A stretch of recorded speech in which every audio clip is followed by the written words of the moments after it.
This summer heat is tough on everyone, but especially our pets. From burning paw pads to dehydration, there's a lot of extra health concerns animal owners need to watch out for.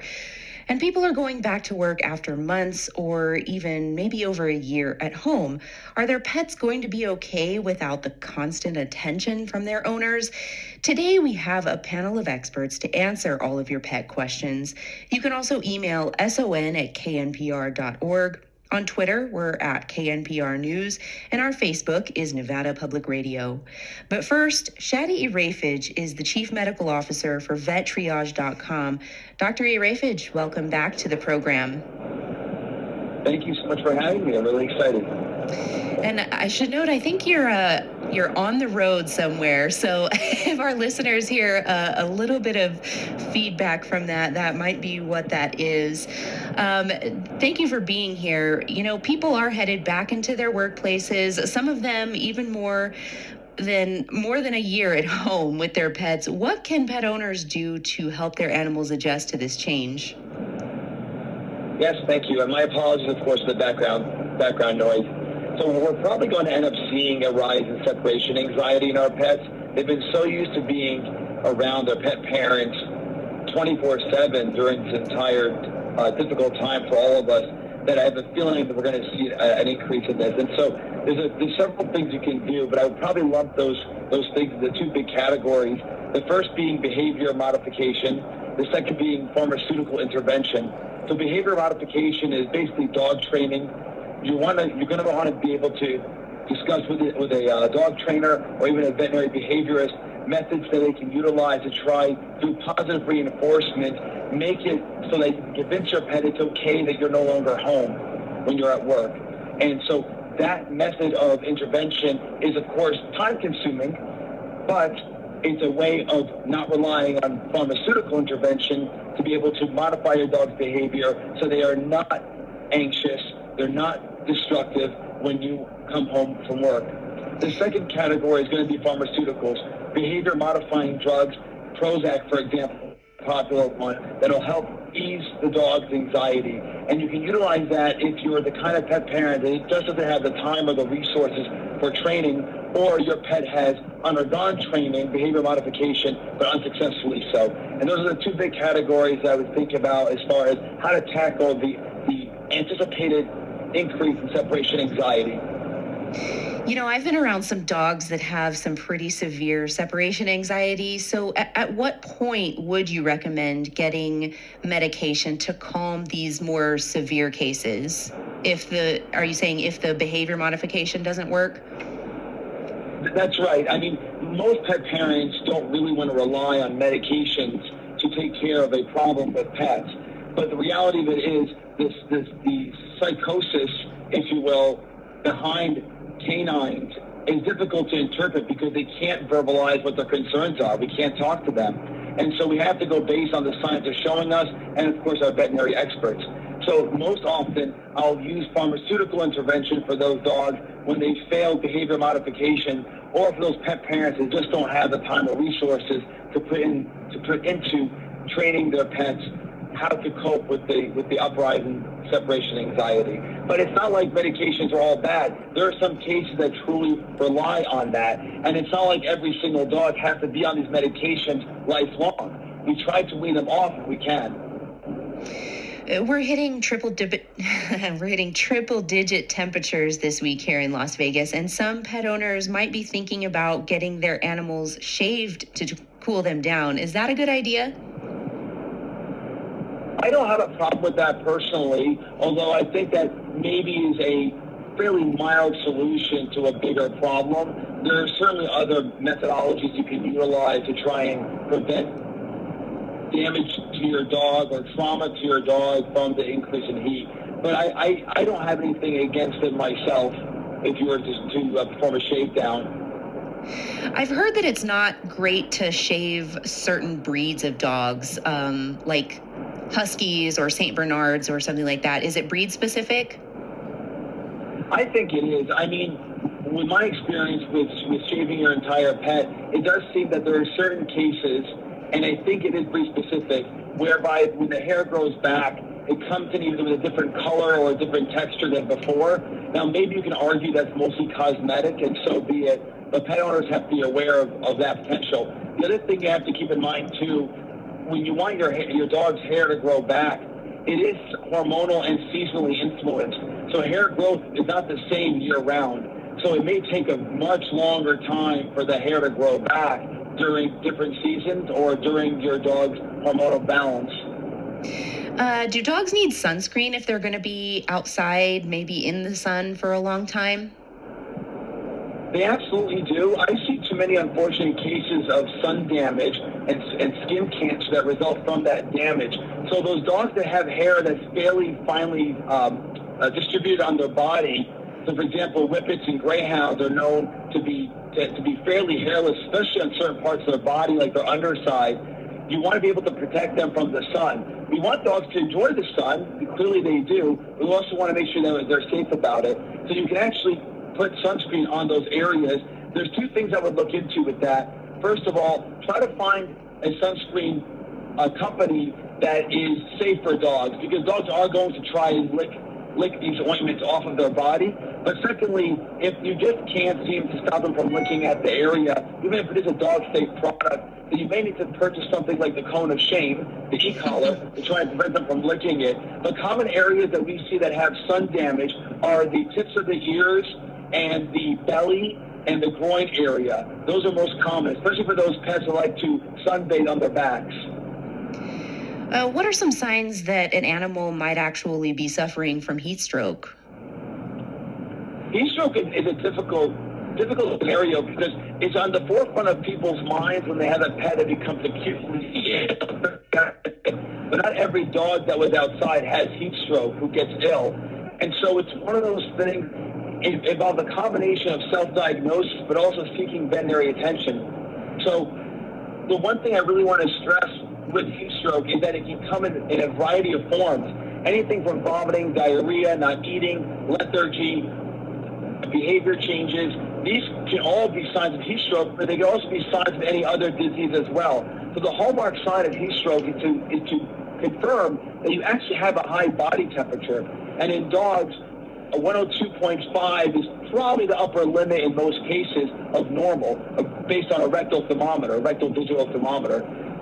And so make sure that if you're thinking of self-diagnosing your pet with heat stroke because you notice they're acutely ill after being outside, that you actually take a body temperature and confirm that before you start instituting remedies like cooling them down. Because if you're incorrect in your diagnosis and you try to cool them down, or you overcorrect the cooling down, hypothermia is also a life-threatening danger. We're talking with veterinarian Shadi Irafij about pet care, and we also want to hear from you if you have a health or behavior question for our pet experts here too. And you can also email son@knpr.org. On Twitter, we're at KNPR News, and our Facebook is Nevada Public Radio. Dr. Irafij, I know dogs with shorter snouts are also at risk of summer-related illnesses. Can you explain that a little further? Absolutely. That is very correct. So when you have those brachycephalic breeds, those that breeds that have the squished faces like bulldogs, Frenchies, pit bulls, spaniels, they are at risk because they can't dissipate the heat as easier as your dog breeds that have longer snouts. And so part of their attractiveness to us cosmetically is their anatomy. They have that cute squished face. But the problem with that is that we've also altered their breathing mechanisms. And so because they have a higher resistance to the intake of air through their nostrils, through the back of their throats and the windpipe, they take more effort to inhale and exhale. And that's how they live normally. So they don't know any different. But heat exchange is affected. And so if you increase the ambient temperature of their surroundings, they're going to have a harder time to get rid of that excess heat, making them more prone to becoming hyperthermic and in developing life-threatening heat stroke. What about giving your pet ice? Are there any risks associated with that? Lots of dogs like to chew on ice, and it's a fun way to kind of trick them into drinking more water, especially if they're a pet that's known to be kind of a bad drinker. And so I'm a huge fan of allowing them to play with ice, let them chew on it, lick it, play with it, and it's a way of getting water into them. If you're referring to application of ice on their bodies to try to decrease their body temperature, however, I prefer that is done with the direction of a veterinarian, either in a brick and mortar facility or via telemedicine, because it is very easy to overcorrect an overheated dog and create hypothermia. And I have seen sad cases where if the pet owner had not intervened, or at least had intervened less aggressively, that would not have occurred. And so ice to be ingested by the dog by mouth, fantastic idea. Self-cooling measures, if you think your dog has heat stroke, maybe not a great idea unless under the supervision of a veterinarian. Okay, and then Dr. Rafage, just in general, are there any other summer-specific illnesses or injuries that people should be watching out for with their pets? You had mentioned earlier in this segment about the paw pads being burned. That's a very common issue, especially in Las Vegas. That summer heat just bounces off of the streets and sidewalks and concrete and driveways. And so it really does cause issues with the paw pads. So that's one aspect. The second aspect that, of course, we've talked about in great detail is heat stroke or heat exhaustion, overheating. And I would say the third aspect we had already mentioned as well is radiation damage from sunburns. And so those are the three that I will mention. Maybe indirectly related to this are the higher incidence of drowning. So almost everybody in Las Vegas has access to a pool, and dogs love swimming. However, not every dog can swim or should swim, but regardless, they should all be supervised when they're by a pool. So if you have a pool in your proximity and your dog is there enjoying the swimming, if you're going to step away, even for a minute, have your dog with you or have somebody watching your dog, because drowning does happen in dogs, and that's a very common thing that occurs, and of course it's going to occur more often in the hotter months. And now Jason is calling in, I think from LA. He has a question about walking your dogs on the beach. Jason, welcome. Hi, thank you for taking my call. He answered out my question with the burning of the pads. Now, I've seen dog shoes. I don't know if those are effective or not, but also I take my dog to the beach periodically. Is there anything I need to worry about with the salt and sand? How quickly should I bathe them after taking them to the beach? Dr. Rafage? I'm sorry, I had a bad reception area. I missed the second part of that question. My apologies. Well, Jason's wondering if there's any concerns he needs to watch out for when taking his dogs for a walk on the beach with the sand and this combination of the salt. How often or how soon should he bathe his dogs after that? Absolutely. So first, thank you for such a great question.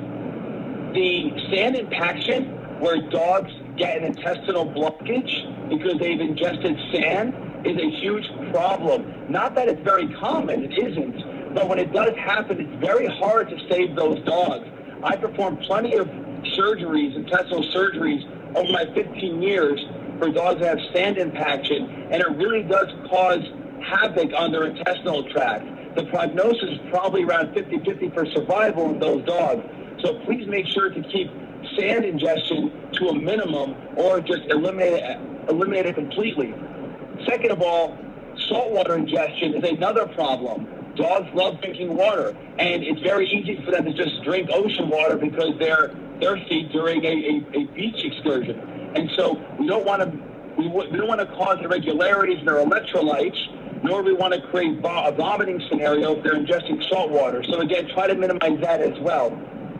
As far as bathing your dog, once you're done with the beach, you can bathe them right away. And there are some breeds, of course, that'll be very easy to bathe, like those that have short hairs, and then others that are a lot more hairy are going to be a lot more work to keep clean after the beach. I hope that answers your question, Jason. Thanks for calling, Jason. Again, we're joined by veterinarian Shadi Rafage, and also now joining us is Lori Heron. She's the executive director of the Nevada SPCA. Lori, welcome. Good morning, Rachel. You know, a lot of people may have adopted pets during the beginning of the pandemic because they knew they were going to be home, and it was probably a good time to get in training and that bonding time. But now we're kind of seeing reports that in some areas of the country, a lot of these pets are going back to the shelter. Is that something that we're seeing at the shelters here in Las Vegas? Well, we are seeing some pets being returned right now, but not for the reasons that were earlier reported a few weeks ago. There was a news story, Rachel, that talked about people going back to work and returning their pets for that reason. And we did see some of that last year. So Nevada SPCA is already through that phase of returns. And in a normal year, in a year outside of the pandemic, 75% of Nevada SPCA's intake, sadly, is from owner surrendered animals, but we are committed to be a safety net for those animals. And we knew for a long time that there was a tidal wave coming when the residential eviction moratorium expired, and it is here. In the last over a month, we have been getting frantic phone calls from pet owners that don't have a place to live and are moving to a situation where they cannot bring their pet with them. And it is a real problem, not only for us, but the other shelters and rescues across the valley. I would say that our calls are easily up over 30% for people really in need to rehome their pets. Well, my next question is kind of housing related. I know pet owners usually say they're moving and they can't take their dog or cat or their pet to their next home. That's the reason they need to rehome. So, I mean, I would think by this point, apartments and rental companies are a little more accepting of pets, but is that not true? It is. I think the housing industry has come a long way in with having more open arms to our pets. And there are a number of communities in the valley that are very pet friendly nowadays. If you want to find out more about those, what some of those apartments are, you can go to our website, nevadaspca.org, under resources, and we list a number of websites that all have filters to find out where you can find pet-friendly apartments. I mean, we have a really great relationship, for example, with the Elysian apartment communities in town that are very pet-friendly. So there are a lot of opportunities in Southern Nevada for housing where you can keep your pets. Now, there's also some big things happening for the Nevada SPCA in the next few months. What can you tell us about your big move? We are having a very busy summer. So Nevada SPCA has been in our current facility since 2005. We moved into what was the old municipal shelter, and the building is old. It does not have air conditioning for our dogs, which I know is counterintuitive when you have an animal shelter in the desert. We finally made a decision last summer. Our board of directors voted to give notice on our current lease, and we signed a new lease that's only 5 minutes from our current location in March, and we're currently working on new shelter plans with a local architect and a construction company, and we hope to move into our new shelter building by the end of September. Wow, congratulations. Thank you. Sounds really exciting. I did have one more question about the animals that you see coming in a lot. I just went and saw the movie Cruella this weekend that came out, which is the new take on the 101 Dalmatians series. When movies like that come out that feature a dog like the Dalmatian, do you see more coming in that are surrender? Maybe people are not prepared to handle those types of animals? So I have been with Nevada SPCA almost 2 years now, and I have yet to see a Dalmatian. We do have a few puppy returns because people just aren't prepared for puppies, but not necessarily breed specific. I think that I have a saying that puppies are harder than babies. Babies go to the bathroom in their diapers and don't chew up everything in your house. I mean, it's really a commitment. And yes, we've had a few puppy returns where people just aren't ready for the rambunctious nature of a puppy. So I hope that doesn't happen. We haven't seen that. Let's hope that remains yes. a myth. We are having some calls come in. Our number is 702-258-3552, and we're taking all of your pet-related questions. I want to go to Bonita from Las Vegas, has a question about something her dog is afraid of. Go ahead, Bonita. Hi. Yes, I moved into an apartment building that's got a lot of grass in and around the building, and we have a problem with gnats.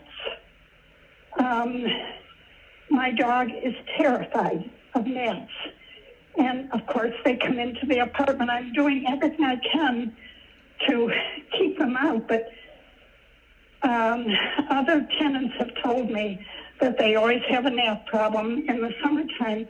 I mean, she comes to me shaking. She won't eat.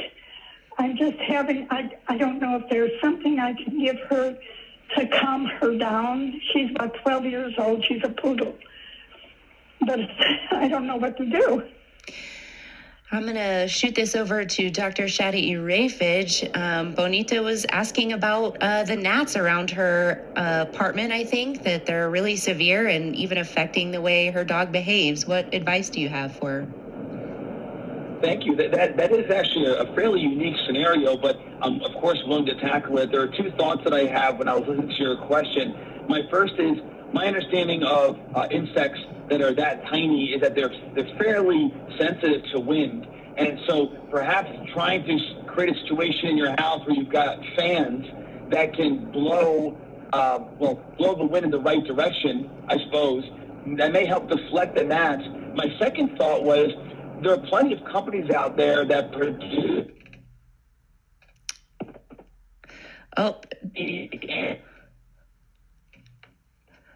we might have lost you just for a second. I think we might have had a bad connection. Are you there? I'm still here. I can hear you very well. Okay, so I think it just cut out there for a minute. If you could kind of repeat your last sentence.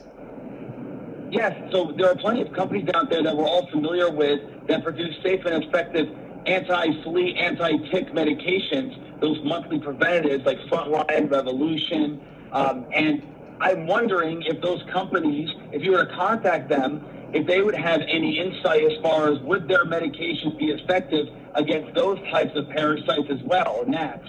And so those are my two thoughts right off the bat for your situation. All right. I hope that helps, Bonita. And we are taking your pet-related questions. Now I'm going to go to Donna from Las Vegas. Has a poodle. Donna? Hi. Hi. What's your question? My question is, I have a toy poodle puppy that just hasn't gotten used to my husband, and he barks at him almost every time he walks into a room as if he's never met him before. Wow. How long have you had your dog? I would say about 4 months or more, 4 or 5 months. All right. Dr. Rafij? Thank you, and hopefully you can hear me. I heard parts of the question, but I think I get the gist of it. It goes back to what we were talking about earlier in this segment about behavior modification or pharmaceutical intervention. The dogs are companion animals, but they should see the pet owner as being the alpha in that family, in that pack, so to speak. And so all family members have to get along with the dogs, and the dog, of course, have to get along with the family members in order to have a viable, healthy, and loving companion dynamic. So your husband has to be seen as an alpha in his family, and this scenario is so common. But I'm going to revert back to my original response earlier this segment, which is we need to find a dog trainer that has an excellent, or even to try and tackle this issue, because it becomes a quality of life problem, not just for the dog, but for the folks involved. And of course, your husband probably isn't going to go anywhere, but the dog may if this doesn't work out. So seek behavior modification. Maybe pharmaceutical intervention can help to some degree, but it sounds like you really do need to have effective dog training, backed up by positive reinforcement. All right. Good luck, Donna. That's a tough one. We're taking your pet-related questions, and Lloyd from Henderson has a question. Go ahead, Lloyd. Yes. So I had this dog for almost a year now, and in the beginning he's nice, he's a very friendly dog. He's an Irish Wolfhound and Poodle mix. And recently he was attacked twice by a dog at the dog park. And ever since then, that was about a month and a half ago. Ever since then, he's been kind of iffy, like on guard a lot. And I've had to stop him from going after another dog. So I don't know. He is not fixed. I want to get him fixed, but I'm wondering, is it because he's not fixed that they're trying him, or he's trying them, or is it a behavioral issue on my end that I'm not training him right? Oh, good question. Dr. Rafage? Again, yeah, great question. Very challenging one, though. So we don't understand as veterinarians and as human beings what sort of external influence the hormones of dogs have on other dogs. It's the same way we don't really understand the psychoses behind like PTSD, for example, in dogs, because they can't verbalize what's going on. Even if you were to perform higher end imaging like brain MRIs, brain scans on these dogs, we can't really figure it out because they can't verbalize. The technology is getting there, but we're still not there yet. So to answer your question, there's a two-pronged attack to this. One, of course, is behavior modification, but of course you can argue that your dog's behavior was not a problem until this recent trauma. The second aspect to your question is whether or not castrating will be a solution to this.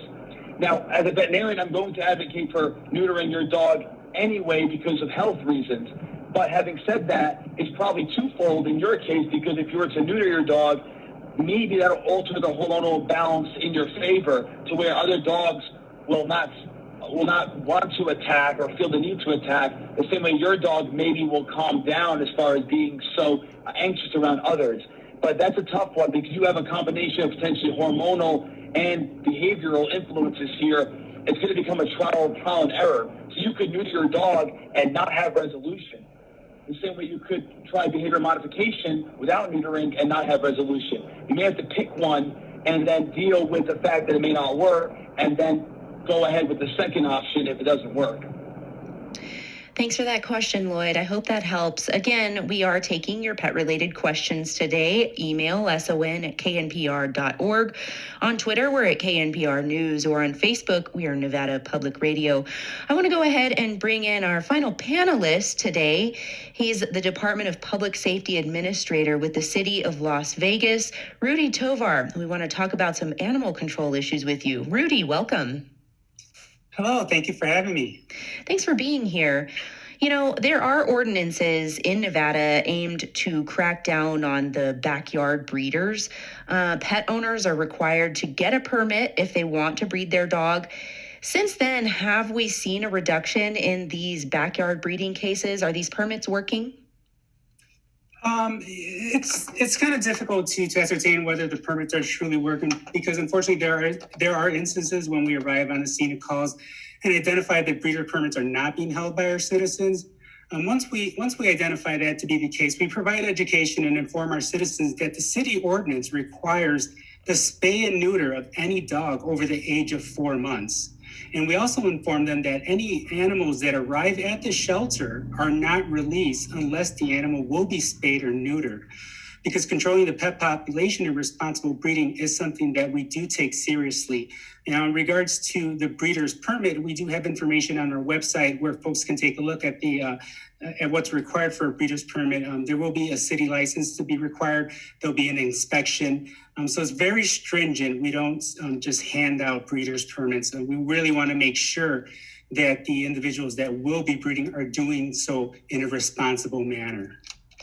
And also, you know, we talk about dogs and cats a lot on this program, but I want to talk about desert tortoises also. They're a protected species here in Nevada, yet, you know, you can go out in the desert and find them all over the place, and you can also find them in people's backyards. People keep hatching babies and selling them. Is that legal? So that's one that is under the authority of the U.S. Fish and Wildlife Service. You know, when we look at the literature on their sites, it is legal to have a pet desert tortoise as long as you didn't take it from the wild. And I would defer questions to the U.S. Fish and Wildlife Service in regards to whether people are allowed to hatch the baby desert tortoises. Now, all desert tortoises in Nevada, whether in captivity or not, are considered wildlife and therefore belong to the people of the state of Nevada. Those who legally possess a desert tortoise are considered custodians rather than owners. When we look around, we absolutely find that it's recommended to always keep male and female tortoises separate to avoid propagation and inbreeding. I found some great information on this topic at tortoisegroup.org. They're an organization that we actually received the memo from Fish and Wildlife Service related to desert tortoises. So they've been able to really help us hone in on any questions or any help that we may have, and also the public especially. So that's kind of where we are with tortoises. We don't see that many coming through animal control issues with desert tortoises, but I do understand that because it falls under U.S. Fish and Wildlife Service, there are some gray areas that could probably best be clarified by them. Nevada has some surprising rules when it comes to exotic pets. There are a lot of animals you can get a permit to keep. What kinds of animals do you see people try to keep as pets that aren't allowed here? Yeah, we do have an exotic pet permit, and I was speaking with my staff to identify whether we've seen an uptick or a decrease in exotic animals. But right now, it's kind of been kind of normalized. There's not much going on either way as far as a trend up or down.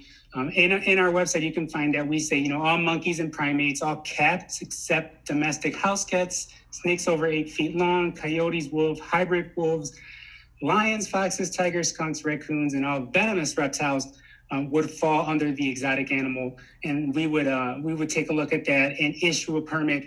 But again, it's very stringent. It requires an inspection from us, and it may also require a higher level authorization. So that's kind of where we're at with exotic animals. Lori Heron, the executive director of the Nevada SPCA, do you ever see exotic animals brought to the shelter much?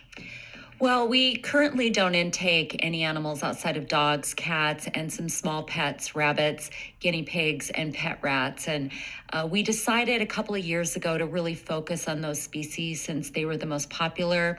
I think in our past history, we took in a variety of animals, but because of our capacity for care, we limited to those species. So no, Rachel, although I will add that guinea pigs are indigenous to South America, so they're somewhat exotic and very popular as the most companion exotic pet. Yes. thing you'll have at the SPCA. Okay. We're talking about all things pet with veterinarian Shadi Irafij, Nevada SPCA Executive Director Lori Heron, and the Department of Public Safety Administrator Rudy Tovar. I want to go back to you, Rudy, since we're talking about specific heat-related problems here in Las Vegas. If someone sees a dog alone in a hot car at a parking lot, what should they do? Can they get in trouble if they try and get the dog out on their own? No, they should definitely go ahead and give us a call at 702-229-6444, option 2. That's our animal control dispatch. And then we will go ahead and dispatch an officer to the scene to take a look at the incident. And if absolutely necessary, we will take whatever action needed to ensure that that dog is not, or that animal is not in a hot car. But what if I think that this dog is cannot wait any longer and I break somebody's window to get him out? Can I get a ticket for that? Can I get in trouble for that? We wouldn't issue you a ticket. Animal control wouldn't. Las Vegas Metropolitan Police would normally be on the scene for that type of issue. So I'm not sure how they would handle that, where we have a Good Samaritan basically breaking the windshield to get an animal out of the hot car. We would definitely recommend that you contact animal control because we will go to that vehicle immediately and address the situation. So call animal control first. We'll have links to those resources on our website also. Dr. Shadi Irafij, I want to go back to you with something else. A lot of pet owners have a lot of questions when it comes to what they should feed their dogs and cats. If they're looking at ingredient labels, is there anything that could be a red flag to watch out for? Thank you. That's a great question and very common one, especially these days where you have so many options, everything from home-cooked meals to your typical over-the-counter diets, all the way to these sort of specialty brands like Just Food for Dogs and other related ones where they seem to be advertising a higher quality. And so actual ingredients, not necessarily, although AAFCO, AAFCO, is an organization that we utilize to make sure that the nutritional standards are met for these diets. So if you go to AAFCO's website and look at what the minimum breakdown is for protein, carbs, and fats for dog diets, and for that matter, cat diets, that's the place to go to make sure the diet you're purchasing has all the necessary ingredients to maintain your dog's lifestyle. You have diets that are, of course, unique to specific age brackets, specific diseases. But generally speaking, if you're looking for your run-of-the-mill maintenance diet and you're trying to figure out how much should I spend for the quality that I'm getting, if you go to AAFCO's website, they'll have what the minimum standards are to make sure you're feeding your pet the appropriate diet. I have another food-related question, and this comes from our producer, Zach. He says that his family started feeding their dog Freshpet, and that's a kind of food that sits in the fridge. Started off as a one-time thing, maybe a treat, but then now she's not going to eat anything else. She says, Zach says she'll try to starve herself for 2 days before attempting to eat dry dog food. What should they do? He says he wants to wean her off the Freshpet, but then she gets depressed and moody. Yeah, so you may not like my answer, but if 2 days is not enough, wait longer. Eventually they're going to eat. They have to. And so this is a big problem because it ties into behavior as well and who runs the pack at home, so to speak. So they're not going to starve themselves to death. And as long as they're drinking water, they're fine waiting even more than 2 days before they start to eat again. So that kind of tough love is what I'd advocate. Having said that,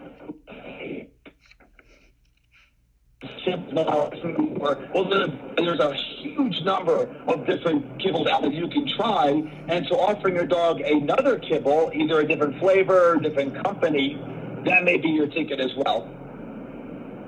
All right, thank you for that. Now, a listener emailed us. Marty-Ann says, I bought kittens that are only 6 weeks old. I've tried everything to get them to eat, but unfortunately, they will only drink kitten milk and nibble on cat litter.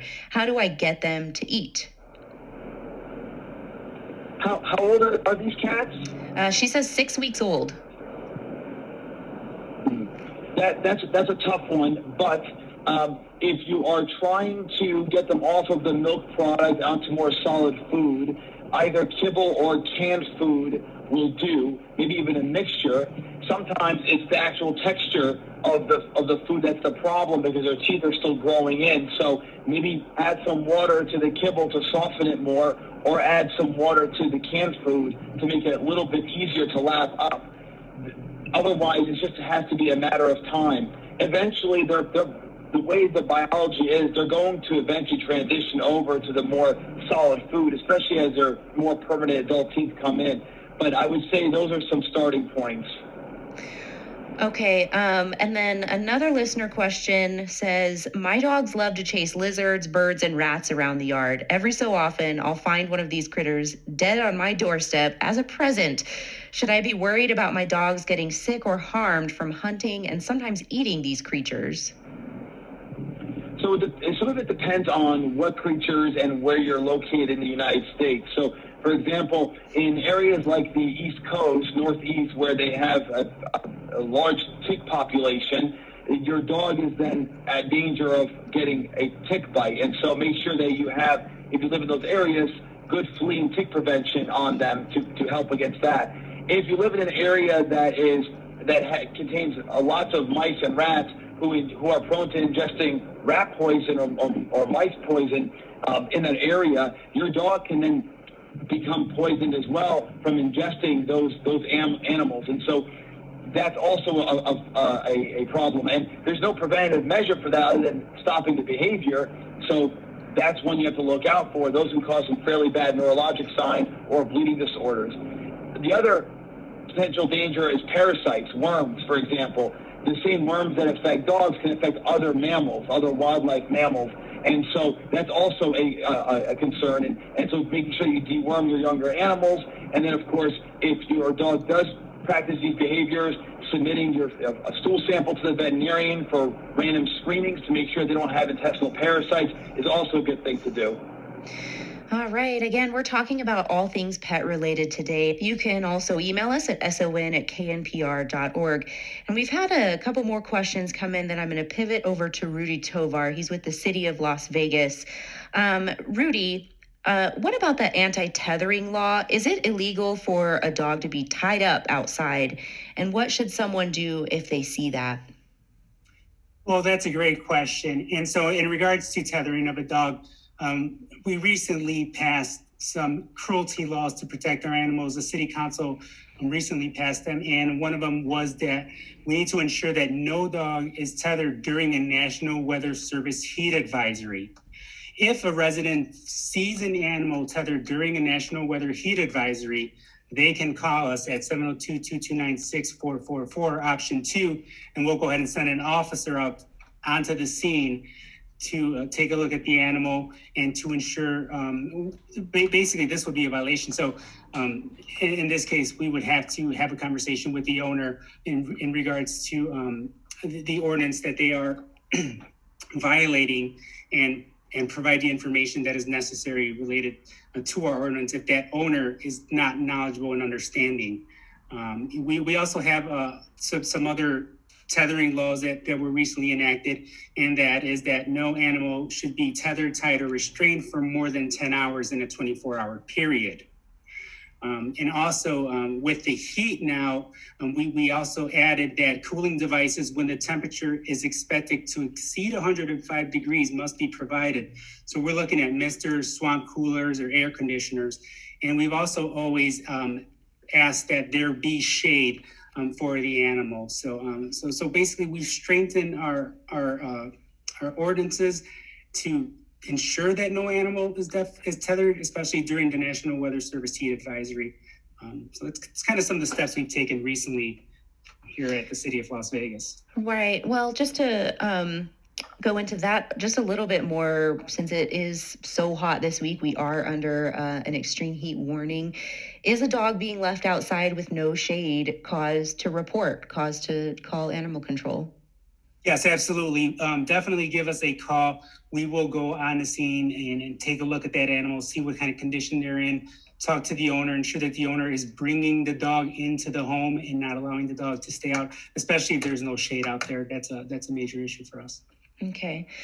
I had another question come in from one of our producers. Has a family member considering getting a cat, but he's worried that the cat will be lonely if there isn't a second cat there. So do cats do better in pairs, or are they okay as solitary animals? Dr. E. Rayfage. It really depends on the personality of the pet. You know, there are plenty of single pet households, both dogs and cats, and they do just fine. And then there are, of course, many multi-pet households. So it really depends. So what I would say is, depending on what you want to do and your own personal situation, both financially and how much room you have in your house and other factors like that, start with the one cat and see how things go. You know, it should be fairly straightforward to see whether or not your cat is happy. If they're active, playful, affectionate, sleeping normally, eating normally, drinking normally, eliminating normally, well, then they're probably okay as a single cat. If you feel that your cat is exhibiting signs of lethargy, boredom, frustration, aggression, inappropriate elimination, maybe the solution is a second pet, although there may be other things going on in that situation. So it really does depend on the personality of the cat. And we all cat owners know that cat personalities can be everything from a fairly feisty to fairly affectionate.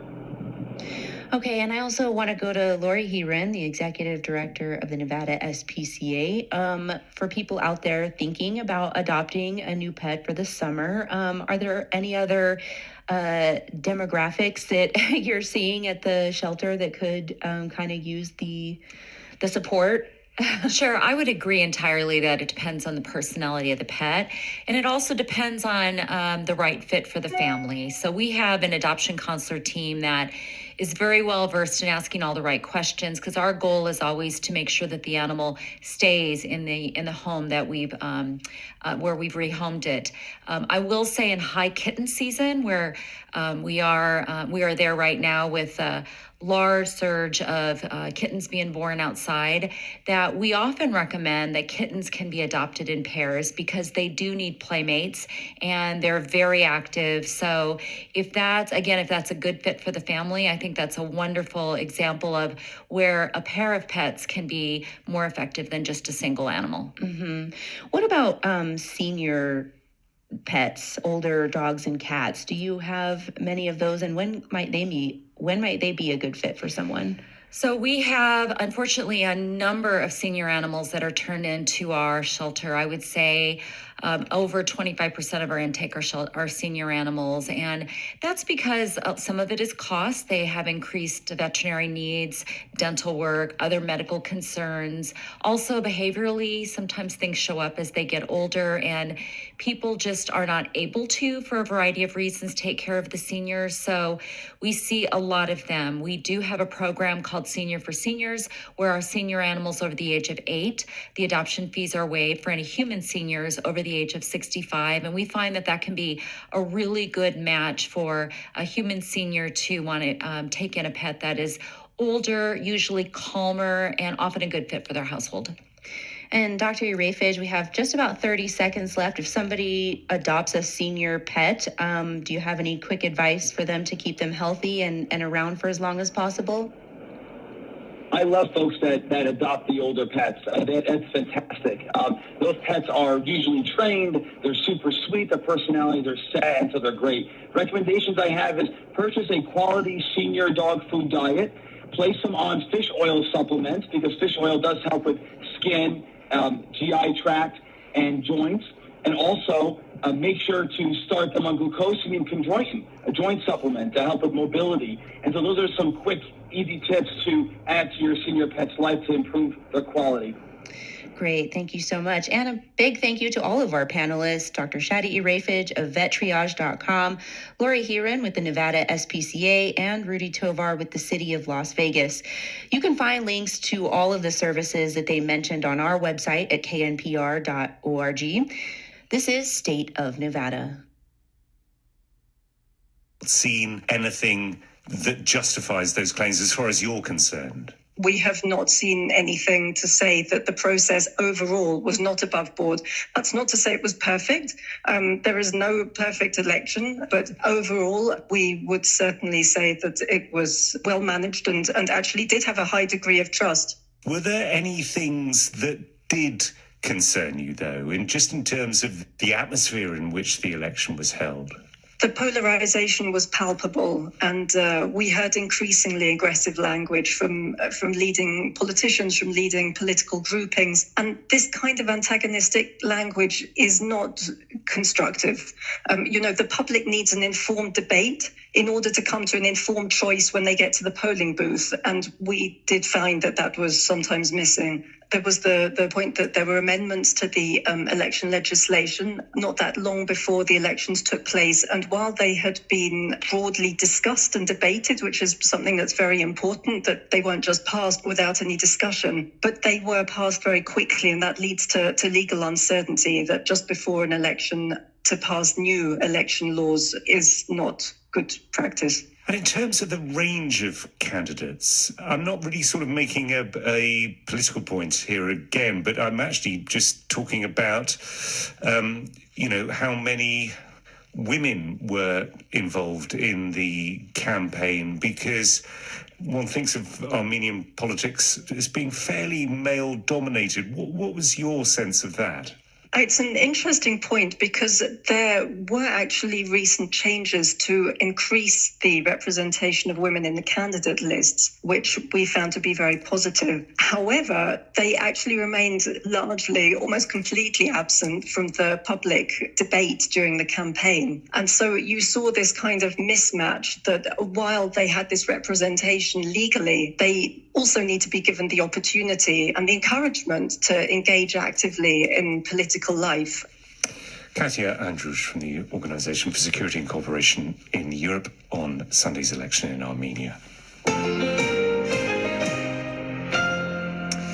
You might recall that last year wildfires ripped across the western United States, exacerbated by a protracted drought.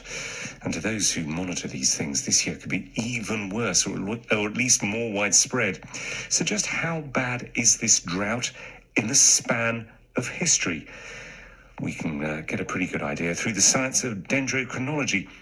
Dr. Daniel Griffin is a dendrochronologist at the University of Minnesota, and he examines I examine the growth rings in trees. Trees provide a record of the environment in which they grew year by year over their lifespan, which may exceed decades, it may exceed centuries. In some cases, trees can live to be millennia. In North America in particular, there are old trees, centuries to millennia age trees found in many places on the landscape. We can recover their growth rings and make high quality, statistically robust inference about what happened to the tree in the past. My specialty is to try to recover climate information from tree rings. Presumably, part of that is that you can, and it's the reason I'm speaking to you today, is that you can also examine periods going way back in history where the US has experienced drought. Is that correct? Yes, indeed. So trees provide us with a robust perspective on drought year by year, decade by decade, and century by century, going back for the last 1,000 years, and in some cases even further. In which case, can you set the current drought that is being experienced by the Western United States in historical context? Can you give me a sense of just how bad it is? Trees allow us to provide a benchmark of comparison for the current drought with droughts that we've seen in the past. And one of the things that is beginning to become clear is that this drought, in some places now underway for 2 decades, is rivaling the mega droughts that are evidenced in the tree ring records in several cases prior to the arrival of European settlers. And when you say mega drought, give me a sense of just how bad a mega drought is. In several cases over the last 1,000 years, we've seen these mega drought episodes. They do evolve across space and through time, but we're talking about protracted periods, decades, or in some cases, maybe even a century of lower than expected precipitation, perhaps elevated temperatures. And so the drought that has afflicted the Western U.S. essentially since 1999 is now persisting on a timescale of decades, and this starts to look like a mega drought. And are you also able to gather evidence as to why this mega drought is happening? Indeed, yes. So we can use tree rings from different tree species and make inference about the relative roles of precipitation and temperature as drivers of drought. One of the things that's really quite evident in the case of the current drought in the West is that precipitation deficits have been substantial. And this is not totally unusual. We have seen this many times on the tree ring record going back in time. But one of the things that does begin to look unusual is the increased demand and evaporation caused by rising temperatures. And just to be clear to our listeners who may be slightly alarmed at the thought that you are hacking down ancient trees in order to examine their rings, you don't need to cut them down, do you? No, we use a small tool that allows us to extract a pencil-sized specimen from the tree, and it causes relatively no injury to the plant, and the plant goes on to live. That's a relief. Dr. Daniel Griffin, dendrochronologist. That's it from this edition of News Hour from all of us here. Thanks for listening.